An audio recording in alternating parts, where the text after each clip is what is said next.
Welcome back to my channel. It's me RAP Gaming 7. So guys നമ്മൾ എടുക്കാൻ പോലത്തെ ഒരു ഇന്ത്യൻ ബൈക്ക് ബ്രാൻഡിലുള്ള വീഡിയോ ഇടുന്നേക്കാണ്. സോ ഒന്നത് നമ്മുടെ വീഡിയോ എന്താണെന്ന് വെച്ചാൽ ഗൈസ് നമ്മൾ കുറേ നാൾക്ക് ശേഷമാണ് ആക്ച്വലി വീഡിയോ ഇടുന്നത്. കാരണം നമ്മൾ ലാസ്റ്റ് വീഡിയോ ഇട്ടത് മറ്റേ ക്രിസ്മസിൻ്റെ ടൈമിലങ്ങാണ്ടാണ് ഗൈസ്. അതും കഴിഞ്ഞ വർഷം ക്രിസ്മസിൻ്റെ ടൈമിലാണ് ഗൈസ് നമ്മൾ ലാസ്റ്റായിട്ട് വീഡിയോ ഇട്ടത്. പിന്നെ അത് കഴിഞ്ഞിട്ട് കുറേ കാര്യങ്ങളൊക്കെ ഉണ്ടായിരുന്നതാണ് നമുക്ക് വീഡിയോ ഒന്നും ഇടാൻ പറ്റിയിട്ടില്ല ആക്ച്വലി. പിന്നെ ഇപ്പോഴാണ് ആക്ച്വലി വീഡിയോ ഇടുന്നത്. സോ ഈ വെക്കേഷനിൽ നമുക്കൊന്ന് കുറച്ചധികം വീഡിയോസ് ഇടണമെന്നുണ്ട്. എന്തായാലും നമുക്ക് അത് ഇടാൻ പറ്റുമെന്ന് നമ്മൾ വിചാരിക്കണം. സോ ഗൈസ് നമുക്ക് എന്തായാലും വീഡിയോ എടുക്കാൻ എല്ലാ കൂട്ടം ചാനൽ സബ്സ്ക്രൈബ് ചെയ്യാൻ മറക്കരുത് ഗൈസ്. ഓക്കെ, നമുക്ക് ഇനി എന്തായാലും നേരെ നമ്മുടെ വീഡിയോയിലോട്ട് പോകാം. ഓക്കെ ഗൈസ്, ഇപ്പോൾ എല്ലാ പ്രാവശ്യത്തെയും പോലെ പ്രത്യേകിച്ച് പണിയൊന്നുമില്ല. അപ്പോൾ നമ്മൾ കുറേ നാൾ ശേഷം ആക്ച്വലി നമ്മുടെ സിറ്റിയിൽ വന്നേക്കുന്നത് കേട്ടോ. കുറേ നാൾ ശേഷം നമ്മുടെ സിറ്റിയിൽ വന്നേക്കാണ്. നമ്മൾ ഇത്ര നാൾ നമ്മുടെ സിറ്റിയിലൊന്നും ഉണ്ടായിരുന്നില്ല. സോ നമുക്കിനി നമ്മുടെ സിറ്റിയിൽ എന്തെങ്കിലുമൊക്കെ മാറ്റം വന്നിട്ടുണ്ടോ നമുക്കൊന്ന് നോക്കിയിട്ട് വരാം കേട്ടോ. നമുക്ക് ചുമ്മാ നമ്മുടെ ബൈക്കൊക്കെ ഒന്ന് എടുത്ത് കറങ്ങാം. ഞാൻ ആക്ച്വലി സിറ്റിയിൽ വന്നതോടുകൂടി നമ്മുടെ സുമേഷ് ചേട്ടൻ്റെ ബൈക്കാണ് ആക്ച്വലി നമ്മുടെ H2R. ഞാനതൊന്ന് എടുത്തിട്ടുണ്ട് സുമേഷ് ചേട്ടന്. ഇപ്പോൾ ആക്ച്വലി സുമേഷ് ചേട്ടൻ എവിടെയോ പോയി, അന്നങ്ങോട്ട് പോയതാണ്. പിന്നെ പുള്ളിക്കാരനെ ഇവിടെ ഈ ഭാഗത്തേക്കേ കണ്ടിട്ടില്ലേ സുമേഷ് ചേട്ടനെ. എവിടെ പോയോ എന്തോ, പോയത് ബായി അല്ലെങ്കിൽ കണ്ട വഴി കൂടെ പോണ എല്ലാ വള്ളിയും പിടിച്ചിട്ട് വരും പുള്ളിക്കാരൻ. അപ്പോൾ എന്തായാലും നമുക്ക് ഈ സിറ്റി ഒന്ന് ഫുള്ളൊന്ന് കറങ്ങിയിട്ട് വരാം. നമ്മുടെ അപ്പുറത്തെ സിറ്റിയിലൊന്ന് വന്നിട്ടുണ്ട് കേട്ടോ. പ്രത്യേകിച്ച് പണിയൊന്നും ഇല്ലാത്തതുകൊണ്ട് ഞാൻ ആക്ച്വലി ഇവിടെ ഹോട്ടലിൽ നിന്ന് ഒരു ഫുഡൊക്കെ ഞങ്ങൾ കഴിച്ച് നല്ല അടിപൊളി ഫുഡായിരുന്നു. ഇനിയിപ്പോൾ നമുക്ക് ഈ സിറ്റിയിലോട്ട് പോകണ്ട, വേണ്ട ഗൈസ്. നമുക്ക് ഇനിയിപ്പോൾ സിറ്റിയിലോട്ടൊന്നും പോകണ്ട. നമുക്കിനി ഇവിടെ എനിക്കൊരു ഫ്ലാറ്റ് ഉണ്ട്, നമുക്കിനി എന്തായാലും അങ്ങോട്ട് പോകാം കേട്ടോ. ഇനിയിപ്പോൾ നാളെ രാവിലെ എൻ്റെ സിറ്റിയിലോട്ട് പോകാം.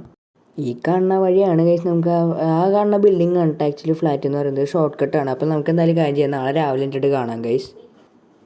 ഇവിടെ ശരിക്കും രാത്രിയാണല്ലോ. ഞാൻ ആക്ച്വലി ബിൽഡിങ്ങിൻ്റെ ഉള്ളിൽ കണ്ടപ്പോൾ വിചാരിച്ചു നമ്മുടെ കൂൾ ഫിലിമൊക്കെ ഒട്ടിച്ചിട്ട് രാത്രിയായിട്ട് തോന്നുന്നതാണ്. പക്ഷേ ഇവിടെ ശരിക്കും രാത്രിയാണ് കേട്ടോ. എന്നിട്ട് പറ്റിയ കേസ് എനിക്ക് ചെറുതായിട്ട് പേടിയാവുന്നുണ്ട്. നമുക്കൊരു കാര്യം ചെയ്യാം കേസ്, നമുക്ക് ഇനി നമ്മുടെ സിറ്റിയിലോട്ടൊന്ന് പോകാം. ഇനി ഇവിടെ മാത്രമാണോ ഇനി അവിടെയും കൂടി എങ്ങനെയാണോ നമുക്ക് ഞാൻ നമ്മുടെ സിറ്റിയിലോട്ട് എത്തിയിട്ട് കാണാം കേസ്. ഞാൻ വണ്ടി എടുത്ത് ഫോൺ റിങ് ചെയ്തിട്ട് നമുക്കൊന്ന് നോക്കാം. സുമേഷ് ചേട്ടൻ എന്തൊക്കെയുണ്ട് വിശേഷം? നിങ്ങൾ കുറേ നാളെ കണ്ടിട്ട്. ഞാൻ നമ്മുടെ സിറ്റിയിലൊക്കെ ഉണ്ട്. നീ നമ്മുടെ സിറ്റിയിൽ നടക്കുന്നത് വല്ലതും അറിയണ്ട? നീ എവിടെയെത്തുന്ന? ഈ സിറ്റിയിലൊക്കെ തന്നെ ഇല്ലേ? ഞാനിവിടേക്ക് ഉണ്ട്. അതല്ല, എന്താ ഈ സിറ്റിക്ക് പറ്റിയത്? ഇവിടെ രാവിലെ ഒന്നും ആവണില്ല, ഇപ്പോഴും രാത്രി തന്നെയാണല്ലോ. ഇതെന്താ പ്രശ്നം? എടാ, ഞാൻ ഈ കാര്യം പറയുന്നതിന് വേണ്ടിയിട്ട് വിളിച്ചു. ഞാൻ വിചാരിച്ചു നീ നമ്മുടെ സിറ്റിയിൽ ഇല്ലാന്ന്. അതല്ല, നീ നമ്മുടെ സിറ്റിയിൽ രാവിലെ ഒന്നും ആവണില്ല. നീ വേഗം നമ്മുടെ സിറ്റിയിലോട്ട് പോവാ. നീ അപ്പുറത്തൊന്നും പോയി കിടക്കണ്ട, ഇപ്പുറത്തോട്ട് പോവാ. ഇവിടെ വലിയൊരു പ്രശ്നമുണ്ട്. പ്രശ്നം? എന്ത് പ്രശ്നം? ആ പ്രശ്നമൊക്കെ ഞാൻ വന്നിട്ട് പറയാം. നീ വേഗം ഇങ്ങോട്ട് സിറ്റിയിലേക്ക് പോവാ. ഞാൻ അതേ ഫോൺ വെക്കേട്ടാ. ഇയാൾ ഫോൺ വെച്ചില്ലേ നമ്മളോട് വേഗം സിറ്റിയിലോട്ട് വരാനുണ്ടോ പറയണത്? ആളുടെ ശബ്ദം എന്തോ ഇങ്ങനെയൊക്കെ ഭയങ്കര പേടിച്ചിരിക്കണം. നമുക്കൊരു കാര്യം ചെയ്യാം, വേഗം സിറ്റിയിലോട്ടല്ല, അവിടെ എന്തോ വലിയ പ്രശ്നം ഉണ്ടെന്നാണ് പറയണേക്കണേ. ഉണ്ട് ദേ നോക്കി കഴിച്ചു, അവിടെ എന്തോട്ടോ ഒരു സാധനം. അതിൻ്റെ സ്നൈപ്പറിൽ ഇത് കിട്ടാത്ത ഒരു മിനിറ്റ്. ദേ ഇതെന്തൊട്ട് വലിയ സ്പേസ് ഷിപ്പ് പോലെ ഇതെന്ത് ഏലിയൻസ് വല്ലതാണെന്നുണ്ട് എനിക്ക് തോന്നുന്നത്. ഇതാന്ന് തോന്നുന്നുണ്ട്. നമ്മൾ സുമേഷ് ചേട്ടൻ വിളിച്ച് പറഞ്ഞത് എന്തോ വലിയ പ്രശ്നം. നമുക്കൊരു കാര്യം ചെയ്യാം, വേഗം ഇതിൻ്റെ അടുത്തേക്ക് എങ്ങനെ പോകാൻ പറ്റുമെന്ന് നോക്കാട്ടോ ഗൈസ്. നമ്മളിതേ ഇപ്പോൾ ഇതിൻ്റെ അടിയിലോട്ട് വന്നേക്ക് കാണട്ടാ. ഇത് വലിയ സാധനം ഉണ്ട് ഗൈസ്. നോക്കി, ഭയങ്കര വലിയ സാധനം. നമ്മുടെ സ്നൈപ്പറിൽ കിട്ടുമെന്ന് നോക്കാം. ഇല്ല ഗൈസ്, നമ്മുടെ സ്നൈപ്പർ പോലും കിട്ടണില്ല. കാരണം അത്രയും വലിയ സാധനം ഉണ്ട് ഈ സാധനം. നമ്മുടെ അവഞ്ചേഴ്സ് സിനിമയിലും കണ്ടിട്ട് ഇത് കണ്ടേക്കുന്നത്. ഇനി അവഞ്ചേഴ്സ് വലുതായിരിക്കും? അവരൊന്നും ആയിരിക്കില്ല. പക്ഷെ ഇത് എനിക്ക് തോന്നുന്നത് ഏലിയൻസ് ആണെന്നാണ്. കാരണം ഇങ്ങനത്തെ സാധനങ്ങളൊക്കെ ഒന്നും എനിക്ക് ഇറക്കണമെങ്കിൽ മിലിറ്ററിക്കാരാണ്. പക്ഷെ മിലിറ്ററിക്കാർക്ക് അതിനുള്ള കഴിവൊന്നുമില്ല. ഇത് ഫൈറ്റർ ജെറ്റൊക്കെ പോകണു. അപ്പോൾ എനിക്ക് തോന്നുന്നത് ഗൈസ് ഇതെന്തായാലും ഇതുകൊണ്ടാണെന്ന് തോന്നുന്നുണ്ട് ഗൈസ് നമ്മുടെ സിറ്റിയിൽ രാവിലെ ആവാത്തത്. നമുക്കൊരു കാര്യം ചെയ്യാം, നമുക്ക് നമ്മുടെ വീട്ടിലേക്കൊന്ന് പോവാം കേട്ടോ. എന്നിട്ട് അവിടെ നിന്നിട്ട് സുമേഷ് ചേട്ടനെ വിളിക്കാം. നമ്മൾ സുമേഷ് ചേട്ടൻ്റെ കാര്യങ്ങളൊക്കെ വിളിച്ച് പറഞ്ഞിട്ടുണ്ട്. ഇത് ഇത്രയും വലിയ സാധനമൊക്കെയാണ്. സുമേഷ് ചേട്ടനെ ലെസ്റ്ററിനെ വിളിച്ചിട്ട് നമ്മളോട് പറയാമെന്നാണ് കേട്ടോ പറഞ്ഞേക്കുന്നത്. ആക്ച്വലി ഇതിനെക്കുറിച്ചൊക്കെ നല്ല അത്യാവശ്യം അറിവുള്ളത് ലെസ്റ്ററിന് മാത്രമാണ്. നമുക്കൊരു കാര്യം ചെയ്യാം കഴിച്ച് കഴിഞ്ഞാൽ സുമേഷ് ചേട്ടൻ അല്ലെങ്കിൽ ലെസ്റ്ററിനോടും കൂടി തിരിച്ച് വിളിക്കും. അതുവരെ നമുക്ക് എന്തെങ്കിലും വീടിൻ്റെ ഉള്ളിൽ സേഫ് ആയിട്ടിരിക്കട്ടെ. ഇതുവരെ ഒന്നും ചെയ്തിട്ടില്ല, പക്ഷെ ഇനി ചെയ്യുമോയെന്നും അറിയില്ല കേട്ടോ. ഇത് ഏലിയൻസ് ആണെന്നാണ് എനിക്ക് തോന്നുന്നത്. കാരണം ഇത്രയും ടെക്നോളജി ആയിട്ടുള്ള സാധനം വേറെ ആരുടെയും ഇല്ല ഗൈസ്. നമുക്ക് എന്തായാലും അവന്മാരെ വിളിക്കണ വരെ കാത്തിരിക്കാം. നമ്മൾ സുമേഷ് ചേട്ടൻ വിളിച്ചപ്പോൾ നമ്മളോട് പറയാം ലെസ്റ്ററിനെ വിളിച്ചിട്ട് കിട്ടണില്ല എന്നാണ്. അത് കഴിഞ്ഞിട്ട് ഞാനൊന്ന് വിളിച്ച് നോക്കി. ശരി തന്നെയാണ് ഗൈസ്, നമ്മൾ ലെസ്റ്ററിൻ്റെ ഫോൺ സ്വിച്ച് ഓഫ് എന്നാണ് കേട്ടോ പറയുന്നത്. പിന്നെ ഗൈസ് നമുക്ക് സ്വന്തമായിട്ട് ലെസ്റ്ററിൻ്റെ വേറൊരു നമ്പർ തന്നിട്ടുണ്ട് കേട്ടോ. അത് നമുക്ക് ഞങ്ങളുടെ രണ്ട് മൂന്ന് പേരുടെ ഉള്ളൂ ആക്ച്വലി ആ നമ്പർ. അത് ലെസ്റ്റർ എത്ര അത്യാവശ്യം ഉണ്ടെങ്കിലും വിളിക്കാമെന്ന് പറഞ്ഞിട്ടുള്ള നമ്പറാണ്. ആ നമ്പറിൽ വിളിച്ച് എന്തായാലും ലെസ്റ്ററിനെ കിട്ടുന്നതാണ്. പക്ഷേ അതിലും വിളിച്ചിട്ട് ലെസ്റ്ററിനെ കിട്ടില്ല. നമുക്കൊരു കാര്യം ചെയ്യാം, നമുക്ക് ലെസ്റ്ററിൻ്റെ വീട്ടിലൊന്ന് പോയി നോക്കാം. കാരണം ആളൊരിക്കലും ആ നമ്പറൊന്നും സ്വിച്ച് ഓഫ് ആക്കി വെക്കില്ലേ. നമ്മുടെ ഈ പഴയ വീടാണ് ടാക്സി ലെസ്റ്ററിൻ്റെ വീട്. നമുക്ക് എന്തായാലും നമ്മുടെ ലെസ്റ്ററിൻ്റെ വീട്ടിലേക്ക് ഒന്ന് പോയിട്ട് വരാം. അവിടെ പോയി നോക്കാം ഗൈസ് ലെസ്റ്റർ അവിടെ ഉണ്ടോ അതോ വേറെ എവിടേക്കെങ്കിലുമൊക്കെ പോയോ എന്ന്. വീട്ടിലേക്ക് നോക്കി ലെസ്റ്ററിൻ്റെ വണ്ടിയാണ് ഗൈസ് ഇത് കത്തുന്നത്. ഇത് ലെസ്റ്റർ ഡിഫൻഡർ ആണ് കേട്ടോ. ഇതെന്തെങ്കിലും ഒന്ന് കത്തണേ. നമുക്ക് ലെസ്റ്റർ ഇതിൻ്റെ ഉള്ളിൽ ഉണ്ടോ നോക്കാം. ലെസ്റ്ററിനാ നിങ്ങളിത് എവിടെയാണ് നിങ്ങളുടെ വണ്ടി എത്തണു. ലെസ്റ്ററിനാ പോയി നിങ്ങളിത് ഗൈസ് ഇയാളിവിടെ കാണാനില്ല കേട്ടോ. നമുക്കൊന്ന് വീട് ഫുള്ളൊന്ന് നോക്കി നോക്കാം ഗൈസ്. ഞാൻ ഇങ്ങോട്ട് വന്നപ്പോൾ അതേ ഇവിടെ ചോരപ്പാട് കിടക്കണു ഗൈസ്. ഇത് ലെസ്റ്ററിൻ്റെ ആണോ ഗൈസ്? ഇതെന്താ ചോരപ്പാട്?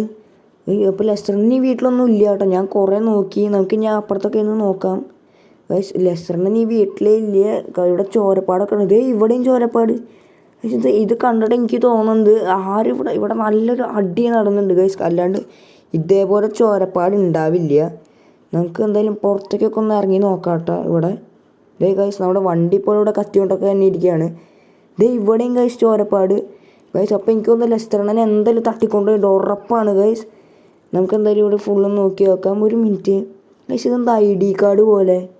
ഇത് നമ്മുടെ മിലിറ്ററിക്കാരുടെ ID കാർഡ് പോലെ ഉണ്ട് കേട്ടോ. നമുക്കൊരു കാര്യം ചെയ്ത് എന്താ ഇവിടെ നമുക്കിത് എന്തായാലും വേഗം എടുക്കാട്ടെ. എന്നിട്ട് നമ്മുടെ സുമേഷ് ചേട്ടൻ്റെ കാര്യം വിളിച്ച് അറിയിക്കാം ഗൈസ്. നമ്മൾ സുമേഷ് ചേട്ടൻ്റെ കാര്യങ്ങളൊക്കെ വിളിച്ച് അറിയിച്ചിട്ടുണ്ട് കേട്ടോ. സുമേഷ് ചേട്ടൻ നമ്മളോട് പറഞ്ഞേക്കുന്നത് നമ്മുടെ അപ്പുറത്തെ സിറ്റിയില്ലേ, അയ്യോ ആ സിറ്റിയുടെ പേര് ഞാൻ ലാസ് വെഞ്ചുറാസില്ലേ, അവിടേക്ക് ആ ഒരു പോണ വഴിയിൽ നിൽക്കാമെന്നാണ് പറഞ്ഞത്. നമുക്ക് എന്തായാലും വേഗം അങ്ങോട്ട് ചെല്ലാം. നമുക്ക് ID കാർഡ് ഇട്ട് ഞാൻ പറയാൻ വിട്ടു. നമുക്ക് ഇനി എന്തായാലും കാര്യം ചെയ്യാൻ നേരെ സുമേഷ് ചേട്ടൻ്റെ അടുത്തേക്ക് ഒന്ന് പോവാം ഗൈസ്. ഞാൻ സുമേഷ് ചേട്ടൻ ജസ്റ്റ് ഒരു സ്ഥലം ഒന്ന് മാറ്റിയിട്ടുണ്ട്. കാരണം എന്താണെന്ന് വെച്ചാൽ ഞങ്ങൾ അവിടെ നിന്ന് സംസാരിക്കുമ്പോൾ ഞങ്ങൾ ആരോ ഫോളോ ചെയ്യണ പോലെ ഞങ്ങൾ ആരോ വാച്ച് ചെയ്യുന്നുണ്ട് കേട്ടോ ഞങ്ങളെ. അതുകൊണ്ട് തന്നെ ഞാനും സുമേഷ് ചേട്ടനും കൂടി ഇങ്ങോട്ട് വന്നേക്കാണ്. എന്താ സുമേഷ് ചേട്ടൻ വിളിച്ച കാര്യം പറ. അതെ, നമ്മളിപ്പോൾ ഉണ്ടായിരിക്കുന്ന സാധാരണ ഒരു സാധനമൊന്നുമല്ല. എനിക്ക് തോന്നുന്നത് ഏലിയൻസ് ആണെന്നാണ്. പിന്നെ അതുപോലെ നമ്മുടെ ലെസ്റ്ററിനെയും കാണാനില്ല. നീ വിളിച്ചപ്പോൾ പറഞ്ഞ പോലെ തന്നെ നമ്മൾ ലെസ്റ്ററിനെയും കാണാനില്ല. സുമേഷ് ചേട്ടാ പിന്നെ എനിക്കൊരു കാര്യം പറയാനുണ്ട്. കാരണം ഞാൻ ലെസ്റ്ററിൻ്റെ വീട്ടിലേക്ക് പോയപ്പോൾ എനിക്ക് അവിടെ നിന്നൊരു മിലിറ്ററിക്കാരൻ്റെ ഒരു ഇത് കിട്ടി. എനിക്ക് മിലിറ്ററിക്കാരൻ്റെ ഒരു ID കാർഡ് കിട്ടി. മിലിറ്ററിയുടെ ID കാർഡോ? നീ ഒരു മിനിറ്റ്, ഈ ആ കാർഡൊന്നും എനിക്ക് തന്നെ ഞാൻ നോക്കട്ടെ. എനിക്ക് അറിയണ വല്ലവരാണോ ഞാൻ നോക്കട്ടെ. എടാ ഇവൻ എനിക്കറിയാം. ഈ കാർഡാണ് നിനക്ക് അവിടെ നിന്ന് കിട്ടിയതെന്ന് ഉറപ്പിച്ചോ? മിലിറ്ററിക്കാരനാണ് നമ്മൾ ലെസ്റ്റർ തട്ടിക്കൊണ്ടുപോയിരിക്കുന്നത്. കാരണം എന്താണെന്ന് വെച്ചാൽ ഇവൻ മുമ്പ് കുറേ കേസിൽ ഇതായിക്കെന്താ ഇവൻ്റെ കുറേ സാധനങ്ങൾ ഞാൻ മുമ്പ് കണ്ടിട്ടുണ്ട്. ഇവൻ മുമ്പ് TV-ലൊക്കെ ഉണ്ടായിരുന്നു. എടാ ഇവന്മാരാണ് കൊണ്ടുപോയിക്കണെന്ന് ഉറപ്പാണ്. നമ്മൾ ലെസ്റ്റർ അപകടത്തിലാണ്. സുമേഷ് ചേട്ടാ അപ്പം നമ്മളിനി എന്തൊട്ട് ചെയ്യും? എനിക്ക് എന്തൊട്ട് ചെയ്യേണ്ടതെന്ന് ഒരു പേടിയില്ല. എനിക്കാണെങ്കിൽ സ്പേസ് ഷിപ്പ് കണ്ടിട്ട് പേടിയും കൂടി ആവുന്നുണ്ട്. അങ്ങനെ പേടിച്ചിട്ട് ഒരു കാര്യം. നമുക്ക് എങ്ങനെയാണ് നമ്മൾ ലെസ്റ്ററിനെ രക്ഷിക്കണം. പോരാത്തതിന് നമുക്ക് നമ്മുടെ സിറ്റിനെ സേവ് ചെയ്യും വേണം. സുമേഷ് ചേട്ടാ അതൊക്കെ എനിക്കറിയാം. പക്ഷെ നമ്മളിപ്പോൾ എന്താ ചെയ്യാം? ഞാനിപ്പോൾ അതിന് എന്താ ചെയ്യണ്ടേ? എടാ അത് എനിക്ക് പറയില്ല. നീ ഒരു കാര്യം ചെയ്യ്. നീ വേഗം നമ്മുടെ ആ കൺസ്ട്രക്ഷൻ സൈറ്റ് ഇല്ലേ, മിലിറ്ററി ബേസിന്റെ മുന്നിലുള്ളത്, വേഗം അവിടേക്ക് ഇല്ല. ഞാനിപ്പോൾ അങ്ങോട്ട് വരാം. എനിക്ക് വീട്ടിൽ നിന്നിട്ട് കുറച്ച് സാധനങ്ങളൊക്കെ എടുത്തിട്ട് വരാം. നീ ഒരു കാര്യം ചെയ്യ്. നീ വേഗം അങ്ങോട്ട് വിട്ടോ. ഞാൻ എന്തായാലും അങ്ങോട്ട് വരാം. ശരി സുമേഷ് ചേട്ടാ വേഗം വാ. ഞാൻ എന്തായാലും അങ്ങോട്ട് പോവാം. നമുക്കിപ്പോൾ എന്താ ചെയ്യേണ്ടതെന്നൊരു ചെറിയൊരു ഐഡിയ കിട്ടിയിട്ടുണ്ട്. നമുക്ക് എന്തായാലും നമ്മുടെ സുമേഷ് ചേട്ടൻ പറഞ്ഞ പോലെ കൺസ്ട്രക്ഷൻ സൈറ്റിൻ്റെ അവിടേക്ക് പോകാം കേട്ടോ. മിലിറ്ററി ബേസിൻ്റെ ആ ഒരു മുന്നിലുള്ളത്. സുമേഷ് ചേട്ടൻ അങ്ങോട്ട് എത്തും എന്നാണ് പറഞ്ഞേക്കുന്നത്. നമുക്ക് എന്തായാലും നേരെ കൺസ്ട്രക്ഷൻ സൈറ്റ് എത്തിയിട്ട് കാണാം ഗൈസ്. നമ്മൾ സുമേഷ് ചേട്ടൻ പറഞ്ഞ പോലെ അതേ ഇവിടെ എത്തിയിട്ടുണ്ട് കേട്ടോ. ഇനിയിപ്പോൾ സുമേഷ് ചേട്ടൻ വരാൻ വേണ്ടി നമ്മൾ വെയിറ്റ് ചെയ്തുകൊണ്ടിരിക്കുകയാണ്. സുമേഷ് ചേട്ടൻ എന്തൊക്കെ ഒരു പ്ലാൻ ചെയ്തിട്ടുണ്ട്. നമ്മളും കുറച്ച് പ്ലാനൊക്കെ ചെയ്തിട്ടുണ്ട്. ഇനി എന്താ സുമേഷ് ചേട്ടൻ വന്നിട്ട് ഗൈസ് നമുക്ക് സുമേഷ് ചേട്ടൻ്റെ പ്ലാൻ എന്താണെന്ന് ചോദിക്കാം. സുമേഷ് ചേട്ടൻ ഗ്യാപ്പിൽ ഡ്രസ്സൊക്കെ മാറിയിട്ടൊന്നുണ്ട്. സുമേഷ് ചേട്ടൻ എന്താ പ്ലാൻ? വേഗം പറ. നമുക്ക് നമ്മുടെ ലെസ്റ്ററിനെ രക്ഷിക്കാനല്ല. നിങ്ങൾ വേഗം പ്ലാൻ പറ. മിലിറ്ററി ബേസിൻ്റെ അവിടെ നിന്ന് പോയി നോക്കി. എടാ അവിടെ ഇല്ലാത്ത സെക്യൂരിറ്റിയാണ് ഇപ്പോൾ. Full security. പോരാത്തതിന് നിറച്ച് മിലിറ്ററിക്കാരും ചുറ്റും മിലിറ്ററിക്കാരും. പിന്നെ റോഡൊക്കെ ബ്ലോക്ക് ചെയ്തേക്കുന്ന ആൾക്കാരൊക്കെ ഈ വഴിയാണ് ആക്ച്വലി റൗണ്ട് ചെയ്ത് പോകാൻ വേണ്ടി പറയുന്നത്. അപ്പോൾ അതിൻ്റെ ഉള്ളിൽ എന്തോ പൈസ ഒരു പ്ലാൻ ചെയ്യണ്ട. അല്ലാണ്ട് അവരൊരിക്കലും അവരിങ്ങനെയൊന്നും ചെയ്യില്ലടാ. എന്തായാലും അവർ അതിൻ്റെ ഉള്ളിൽ നമ്മുടെ ലെസ്റ്ററിനും ഉണ്ടാവും അവിടെ, എനിക്ക് തോന്നുന്നുണ്ട്. കാരണം ഇത്രയും സെക്യൂരിറ്റി ഒക്കെ വെക്കണമെങ്കിൽ അവരെന്തായാലും വലിയ എന്തോ പ്ലാൻ ചെയ്യുന്നുണ്ട്. എന്തായാലും നമുക്ക് അതിൻ്റെ ഉള്ളിലേക്ക് പോകേണ്ട വേറെ വഴിയൊന്നുമില്ല. സുമേഷ് ചേട്ടാ അപ്പം നമുക്ക് ഫസ്റ്റ് നമ്മുടെ സ്പേസ് ഷിപ്പിൻ്റെ മുകളിൽ നിന്ന് കയറി നോക്കിക്കൂടാ? അതല്ലേ കുറച്ചുകൂടി ഐഡിയ. എടാ നീ പറയണ പോലെ എനിക്ക് നമ്മളങ്ങനെ സ്പേസ് ഷിപ്പിൻ്റെ മുകളിൽ കയറി ചിലപ്പോൾ നമ്മൾ വടിയാവും. പിന്നെ നമ്മളെ വിളിക്കാൻ വേറെ ആംബുലൻസ് വിളിക്കേണ്ടി വരും. അപ്പം നമുക്കൊരു കാര്യം ചെയ്യാം. നമ്മുടെ പ്ലാൻ എന്താണെന്ന് വെച്ചാൽ ഫസ്റ്റ് തന്നെ നമുക്ക് മിലിറ്ററി ബേസിൻ്റെ ഉള്ളിൽ ആരും അറിയാണ്ട് ചെന്ന് കയറണം. അതാണ് നമ്മുടെ പ്ലാൻ. സുമേഷ് ചേട്ടാ നമുക്ക് എന്ത് വില കൊടുത്ത് നമുക്ക് നമ്മുടെ ലെസ്റ്ററിനെ രക്ഷിക്കണം. അതിന് നമുക്ക് എന്ത് വേണം ചെയ്യാം. നമുക്ക് എന്തായാലും നമ്മുടെ മിലിറ്ററി ബേസിൻ്റെ ഉള്ളിലേക്ക് പോകാം. നിങ്ങളൊരു കാര്യം ചെയ്യും. നിങ്ങൾ വേഗം നമ്മുടെ വണ്ടി ഇവിടെ ഇടാം. നമുക്ക് ബൈക്കുമ്പോൾ പോവാം. വണ്ടിയിൽ കാറിൽ പോയത്തിരി സീനാവും. വേഗം നമ്മുടെ കാർ സൈഡിലേക്ക് എടുത്തിട്ടോ. എന്നിട്ട് നമുക്ക് രണ്ടുപേരും എൻ്റെ ബൈക്കുമ്പോൾ പോവാം.